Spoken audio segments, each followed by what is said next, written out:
Mythologie chinoise.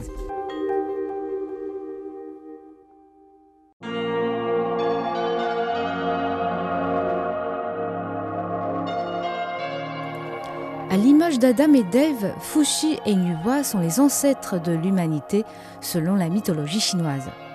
Mais différents du premier couple humain de la Bible, ils auraient été des demi-dieux. Les innombrables tapis, fresques, tableaux, sculptures découverts en Chine, dont les plus anciens datent de 2000 ans, représentent Fuxi et Nuwa avec des corps de serpents qui s'enlacent. Des scientifiques s'en étonnent. L'image évoque vraisemblablement la structure en spirale à double hélice de l'ADN humain. Les Chinois de l'époque auraient-ils déjà maîtrisé le secret de la vie ? Des preuves solides manquent pour soutenir la supposition.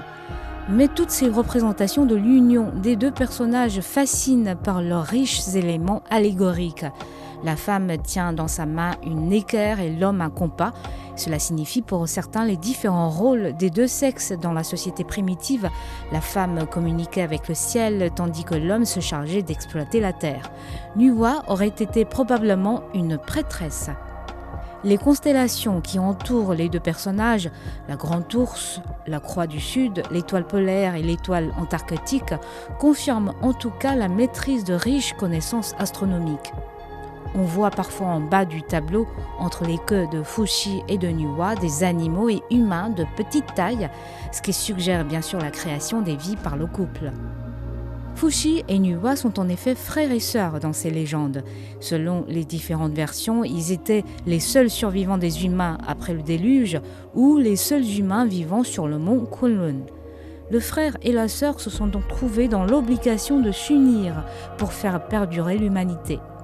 Le premier récit de l'histoire apparu dans Tu Yizhi, un ouvrage datant du IXe siècle, alors que selon des sources beaucoup plus anciennes, Nuwa n'aurait pas eu besoin d'un frère pour créer l'humanité.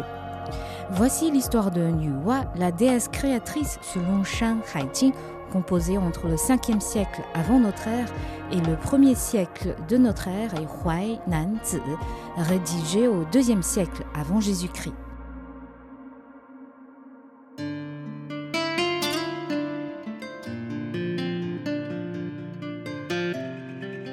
D'après la légende, la vie commença à prospérer après la création du ciel et de la terre par Pangu. Un jour, la déesse Nuwa vint se promener sur la terre.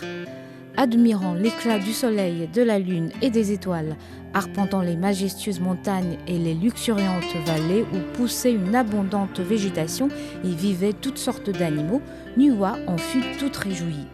Néanmoins, elle sentit qu'il y manquait quelque chose. Il fallait sur la terre un être vivant, intelligent, capable de travailler, de dominer et de présider aux destinées de la nature. Poussée par son imagination, Nuwa s'accroupit et se mit à pétrir de la glaise et à modeler des figurines sur son propre modèle. Au bout d'un moment, des petits êtres vifs et intelligents, capables de marcher et de parler, sortirent les uns après les autres de sa main. Fière de sa création, elle rassembla encore plus de boue et continua son jeu. Elle se trouva bientôt entourée d'une foule des deux sexes qui dansaient et l'acclamaient joyeusement. Elle en éprouva un bonheur immense. Nuwa donna à ces petits êtres le nom de homme, ce qui signifie, d'après le pictogramme chinois, se tenir debout. Pour que les êtres humains puissent occuper toute la terre, elle travailla sans répit jusqu'à ce qu'elle fût brisée de fatigue. Mais la terre était immense et les êtres humains créés par Nuwa, qui ne représentaient qu'un nombre infime, eurent tôt fait de se disperser. Plus tard, se sentant désœuvrée, elle attacha une pierre au bout d'une liane cueillie au hasard dans la montagne et s'amusa à faire tournoyer la liane de telle façon que la pierre, en touchant la terre, projeta des parcelles de boue en l'air. Ce qui n'était qu'un jeu se transforma en prodige. Chaque éclaboussure de boue se transforma, en touchant terre, en autant de petites créatures pleines de vitalité. Grâce à cette méthode rapide, des milliers et des milliers d'êtres humains furent éparpillés dans tous les coins du monde. Afin de perpétuer l'humanité, Nuwa apprit aux hommes l'amour et le mariage et les rendit procréateurs. La légende attribue à Nuwa un autre exploit. Elle a réparé le monde qui s'écroulait et a sauvé l'homme de l'extermination. L'histoire raconte que Gongong, le dieu des eaux, et Zhurong, le dieu du feu, se sont livrés à un combat impitoyable. Le monde en fut bouleversé. Gongong a perdu le combat et a dû prendre la fuite.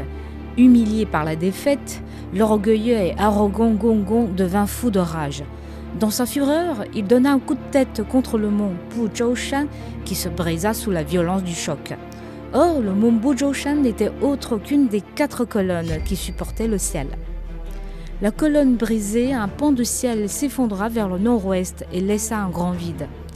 La terre se fissura, les eaux jaillirent des profondeurs du sol, fleuves, rivières, lacs et océans submergèrent le rivage et causèrent de graves inondations. Le monde était revenu au chaos originel décrit par les légendes. Faisant sienne les souffrances des êtres de sa création, Nuwa décida de réparer la voûte céleste endommagée afin de mettre fin aux calamités et sauver l'humanité menacée d'extinction. La déesse est allée ramasser dans les montagnes des pierres de 5 couleurs, les fit fondre au feu et en a préparé un mortier pour boucher le grand trou du ciel. Elle a brûlé des champs entiers de roseaux et avec les cendres endigué les eaux des crues qui déferlaient. Enfin, elle s'est attaquée aux fauves et aux rapaces échappés des forêts qui nuisaient partout aux êtres humains.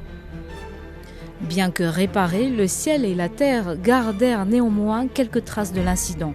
Depuis cette époque, le ciel reste légèrement incliné vers le nord-ouest et fait glisser vers l'occident le soleil, la lune et les étoiles, tandis que la terre, descendant en pente douce vers le sud-est, fait couler fleuves et rivières dans cette direction. Heureusement, ce changement ne porta pas un coup fatal à l'humanité. Il entraîna au contraire, grâce au cycle du soleil, de la lune et des étoiles, les 4 saisons de l'année ainsi que le jour et la nuit. Désormais, la terre entière fut irriguée, la végétation florissante et les céréales poussèrent en abondance. Alors, s'agit-il du souvenir d'une énorme catastrophe naturelle qui a failli exterminer l'humanité et qui a changé la configuration de notre planète? Libre à chacun d'imaginer.